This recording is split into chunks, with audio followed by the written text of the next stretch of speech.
تو ابھی یہ ہے کہ میں بالکل ٹھیک ہوں، گھر کے کام بھی کر رہی ہوں، رمضان کو بھی سنبھال رہی ہوں، گھر کا بھی دیکھ رہی ہوں، کھانا بھی بن رہا ہے، تو الحمدللہ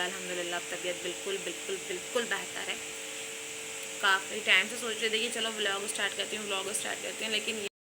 تو پھر یہ ہے کہ 1.25 مہینہ بھی میرا ہو گیا ہے تقریباً، بقرہ عید کے دوسرے دن ہو چکا تھا، اور پھر یہ تھا کہ اسی دن شاید گھر جاتے ہیں، تو اب یہ تھا کہ شام تک ہی میں گھر گئی تھی، اب کامران بھی آ گئے تھے جب تک تو گھر پہ، تو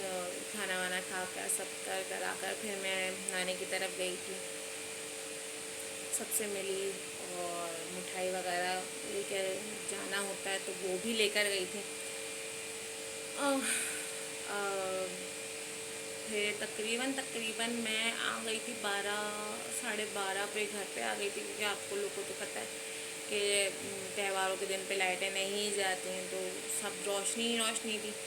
تو پھر اس طرح سے پھر میں 12:30 بجے تک گھر آ گئی۔ پھر ہم جان تنگ کرنے لگے تھے، کیونکہ وہ شاید ان کو کپڑے چینج کرائے، ان کو فیڈ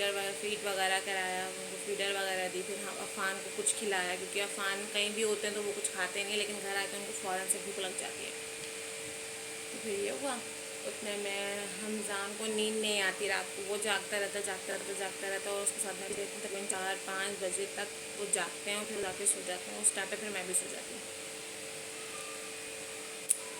ابھی تو فی الحال وہ سو رہا ہے، اب رات کی کنڈیشن دیکھتے ہیں کیا ہوتا ہے۔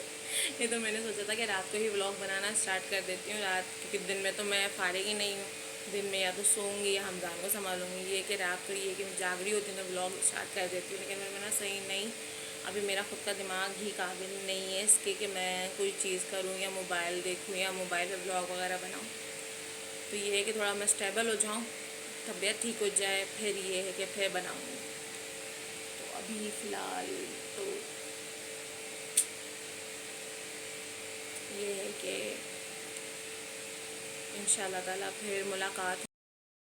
تو یہ ہے کہ ابھی تو کامران سو رہے ہیں، پتہ نہیں کہ وہ کب اٹھیں گے کب نہیں اٹھیں گے، اور میں آج کیا بناؤں گی کیا نہیں بناؤں گی، تو انشاءاللہ تعالیٰ یہ ساری چیزیں میں آپ کو کل کے ولاگ میں بتاؤں گی کہ میں کیا بنایا تھا، میں نے کیا نہیں بنایا، اور اگر کل انشاءاللہ تعالیٰ بناؤں گی تو ضرور آپ لوگ کو بتاؤں گی کہ میں بنا رہی ہوں کیا نہیں۔ تو زندگی رہی تو پھر ملاقات ہوگی، دعاؤں میں یاد رکھیے گا اپنا سب بہت بہت خیال رکھیے گا، کیونکہ زندگی کا کچھ نہیں پتہ کب اللہ تعالیٰ کا حکم آ جائے اور ہم چلے جائیں، تو یہ ہے کہ درگزر کرتے رہیں، چھوٹی سے چھوٹی بات ہو یا بڑی سے بڑی بات ہو، اللہ تعالیٰ کب بلا لے کب نہیں، تو معافی مانگتے رہیے اور معاف کرتے رہیے، کیونکہ اللہ تعالیٰ کو معاف کرنے والا بہت پسند ہے۔ تو یہ ہے کہ اگر کسی کا بھی دل دکھایا ہے یا دکھ رہا ہے آپ کی وجہ سے، تو اس سے معافی مانگ لیں، وقت رہتے ہیں، تو وقت گزر گیا تو پھر تو کیونکہ اللہ تعالیٰ تو پھر معاف کر دیتے ہیں، کیونکہ وہ بندہ تو دنیا سے چلا ہی جاتا ہے۔ اکثر لوگ کہتے ہیں کہ مردے سے معافی مانگو، تو مردہ معاف نہیں کر سکتا، کیونکہ وہ اس کی جان ہی اللہ تعالیٰ کے پاس جا چکی ہوتی ہے۔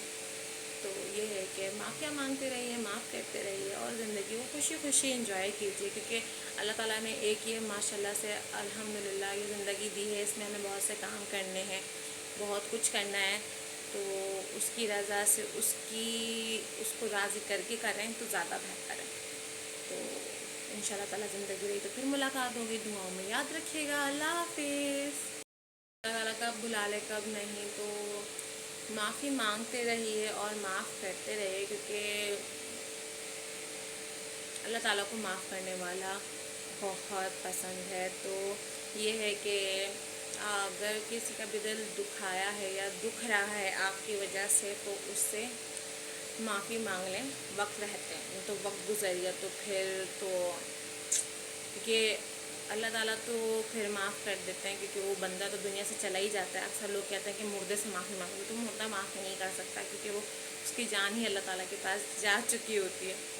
تو یہ ہے کہ معافیاں مانگتے رہیے، معاف کرتے رہیے، اور زندگی کو خوشی خوشی انجوائے کیجیے، کیونکہ اللہ تعالیٰ نے ایک یہ ماشاءاللہ سے الحمدللہ یہ زندگی دی ہے، اس میں ہمیں بہت سے کام کرنے ہیں، بہت کچھ کرنا ہے، تو اس کی رضا سے اس کو راضی کر کے کریں تو زیادہ بہتر ہے۔ تو انشاءاللہ تعالیٰ زندگی رہی تو پھر ملاقات ہوگی. دعاؤں میں یاد رکھیے گا. اللہ حافظ.